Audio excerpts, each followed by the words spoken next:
Pumapalo sa 600 pesos kada kilo ang presyo ng siling labuyo sa ilang pamilihan sa bansa.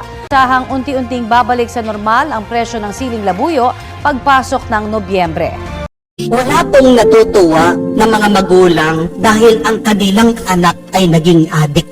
Wala pong nagdiwang na barangay dahil ang mga kabataan ay nagnakaw. At wala pong nagpapasalamat na tao dahil siya ay sinisiraan o chinichismis ng kanyang mga kapitbahay o katrabaho.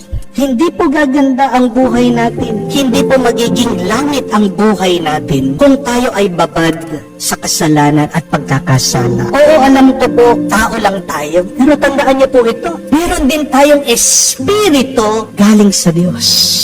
At para matigilan po natin ang ating pagkakasala, naman po natin iwasan ang tukso. Yan po ang sabi ni San Pablo, flee from immorality. Flee from youthful lust.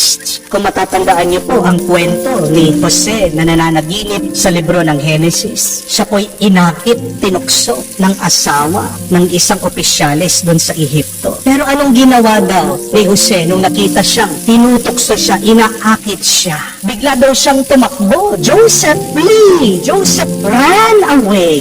At yan lang po ang magandang paraan para matigilan natin ang pagkakasala. Huwag mong i-entertain ang tukso. Mahuhulog ka sa patibong ng demonyo. Kaya nga po, sabi ni Jesus, ingatan niyo yung mga mata dahil pag tumitingin ka ng malaswa, nagkakasala ka na. Napakaganda din po ng sabi ng isang santo, St. Cyrus of Alexandria. Sabi po niya, a man who is not tempted is already sinning. Tanong niyo po sa sarili niyo, natutukso pa rin po ba kayo? Pag natutukso ka, huwag ka mag-alala. Dapat nga magpasalamat ka. Kasi pag natutukso ka, ibig sabihin hindi ka pa nagkakasala. Pero pag wala ka ng nararamdaman na tukso, pag walang struggle sa iyong puso, at pag wala ng pagnanais na maging mabuti, diyan ka na mag-alala dahil nakuha ka na ng masama. Kung gusto po natin maging makalangit ang ating buhay, kailangan nating hintuan, kailangan nating iwasan ang kasalanan. But secondly, in order for us to return to heaven and to make our life heavenly, we need to repent.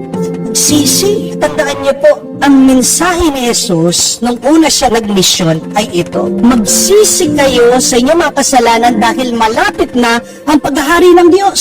Repent, for the kingdom of God is near. Hindi po ibig sabihin pag kayo ay humihingi na ng paumanhin na kayo ay nagsisisi na. Ano pong ibig sabihin ng pagsisisi? Merong pagnanais at merong ginagawa na baguhin ang buhay at iniiwasan ang kasalanan. Ang pagsisisi ay pagbabagong buhay at pagtigil sa pagkakasala. Remember that. Repentance means changing your way of life. If you keep on saying sorry and you don't change, that is meaningless, that is useless, that is worthless. Tandaan niyo po, walang kwenta pagsasorry ng babaero kung palagi pa rin siyang nagte-text doon sa kabit niya, nakikipagkita sa ibang babae. Walang halaga ang pagsasorry ng isang adik kung palagi pa rin siyang bumabalik doon sa pusher niya. Aanuhin mo ang sorry ng isang taong lulong sa sugal kung pa rin tutok siya sa online games at hindi tumitigil sa kanyang pagbibisyo. Hindi tayo maliligtas